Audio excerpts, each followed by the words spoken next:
Hello students, welcome back to my channel. So आज हम chapter number 2 start करेंगे geography का, क्लास 8 का, land, soil, water, natural vegetation and wildlife resources. इससे पहले हमने रिसोर्सेज पढ़ा था, उसके बारे में आई होप आप सबको समझ में आया होगा। तो आज हम उन रिसोर्सेज के बारे में और थोड़ा सा जानेंगे, जैसे कि ठीक है, लैंड, सॉइल, वाटर, इन सब के बारे में। सबसे पहला हमारा जो इम्पॉर्टेंट नेचुरल रिसोर्स है वो है लैंड। ठीक है, आप सबको पता है लैंड कितना इंपॉर्टेंट है। ठीक है, सो ये 30% जो है टोटल अर्थ का जो सरफेस है उसको कवर करता है। ठीक है, एंड इसके कुछ ही पार्ट्स जो है हैबिटेबल नहीं है, मतलब वहाँ पे ज़्यादा नहीं रहते।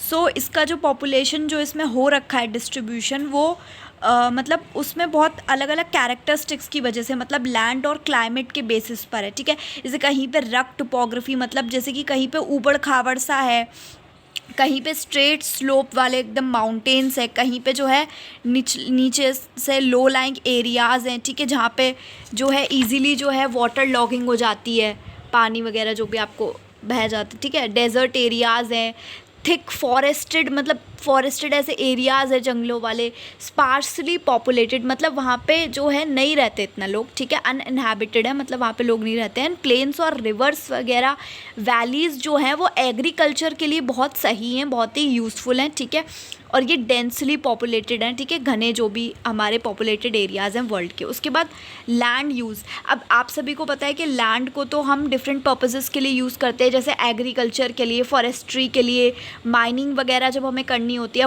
हाउसेस वगैरह अगर बिल्ड करने हैं, रोड्स वगैरह, इंडस्ट्री सेटअप करनी है, सब लैंड के ऊपर ही तो होगा। और कहाँ पे होगा? आसमान में तो होगा नहीं।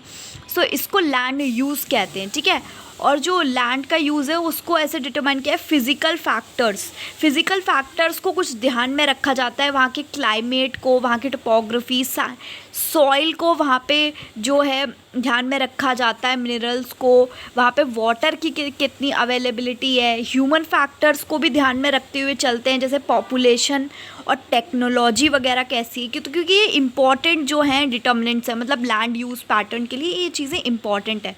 लैंड को और ओनरशिप के बेसिस पर भी क्लासीफाई किया गया है। ठीक है, बांटा गया उनको, एक प्राइवेट लैंड की क्या वो दे दी है कैटेगरी, और एक कम्युनिटी लैंड की दे दी है। ठीक है, प्राइवेट तो आपको समझ में ऐसे ही आ रहा है, प्राइवेट मतलब जो इंडिविजुअली सबका होगा। ठीक है, प्राइवेट होगा। और कम्युनिटी लैंड क्या होगी? कम्युनिटी लैंड कॉमन यूजेस के लिए होगी, मतलब सबके लिए होगी, जैसे collection of fodder, fruits, nuts, medicinal herbs. तो ये कम्युनिटी लैंड्स होंगी, कॉमन प्रॉपर्टी रिसोर्सेज इनको बोला गया कि ये सबकी प्रॉपर्टी है, कॉमन है। ठीक है, लोग और उनकी जो डिमांड्स है वो बढ़ती हैं तो बढ़ रही हैं, लेकिन जो लैंड है, लैंड की अवेलेबिलिटी तो लिमिटेड है। सो जो लैंड की क्वालिटी है वो भी प्लेस टू प्लेस जो है चेंज करती है, वैरी करती है, डिफ़र करती है। लोगों ने क्या करा है? लोगों ने कॉमन लैंड्स वगैरह स्टार्ट कर दिए लेनी। ठीक है, वहाँ अपने कमर्शियल एरियाज़ को वहाँ पे उन्होंने बिल्डअप कर दिया है, कॉम्प्लेक्सेस बना दिए हैं अर्बन एरियाज़ में, और ज़्यादा एग्रीकल्चरल लैंड को और ज़्यादा बढ़ा दिया गया है रूरल एरियाज़ में। तो आज जो ये वास्ट चेंजेस जो ये आए हैं लैंड यूज़ पैटर्न में, ये कल्चरल चेंजेस को भी जो है वो कर रहे हैं रिफ्लेक्ट, जैसे लैंड डिग्रेडेशन भी हो रहा है इसकी वजह से। ठीक है, लैंड स्लाइड्स भी आ रहे हैं, सॉइल इरोजन भी हो रहा है, ये सारी चीज़ें हो रही हैं, मेजर थ्रेट्स हैं इन्वायरमेंट के, क्योंकि एग्रीकल्चर जो है हमारा एक्सपेंड हो रहा है, कंस्ट्रक्शन एक्टिविटीज़ हो रही हैं, ये सब आप यहाँ पे देख सकते हो। ठीक है, उसके बाद हमारा आता है कंजर्वेशन ऑफ लैंड रिसोर्स।